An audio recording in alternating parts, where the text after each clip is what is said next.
আজকে এই কাকুকে আমরা দিলাম হিরো গ্ল্যামার 2016 সালের গাড়ি। তো গাড়িটা হচ্ছে সেকেন্ড অনার ছিল। আচ্ছা, আপনার নাম? একতারুল শেখ।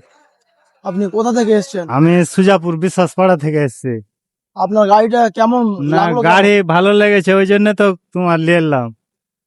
আপনি গাড়িটা কখন দেখে গেছেন? এখানে কালকে দেখা গেছিলাম, আজকে নিলাম। আজকে ফাইনাল করলেন? হ্যাঁ, আজকে ফাইনাল করলাম। আপনি যারা ভিডিও দেখছে তাদেরকে কি বলতে চান? না, গাড়ি ভালোই পেয়েছি তোমার। লোক লাগলে গেলে আসবে সবাই। গাড়ি ভালোই আছে, এখানে ভালো গাড়ি বিক্রি হচ্ছে, হালকা ভারী সবই। আপনারা যারা গাড়ি কিনতে চাইছেন সেকেন্ড হ্যান্ড বাইক, তাড়াতাড়ি যোগাযোগ করুন গোলাম বাইক বাজারে এবং স্ক্রিনে দেওয়া নম্বরে কল করুন। আমাদের অ্যাড্রেসটি হচ্ছে ব্রহ্মোত্তর, সুজাপুর, কালিয়াচক, মালদা, ওয়েস্ট বেঙ্গল। এবং আমাদের কাছে এক্সচেঞ্জ এছাড়াও আপনারা যদি বিক্রি করে গাড়ি ক্যাশ নিতে চাইছেন, সব রকম আমাদের কাছে সুবিধা রয়েছে। আপনারা তাড়াতাড়ি যোগাযোগ করুন।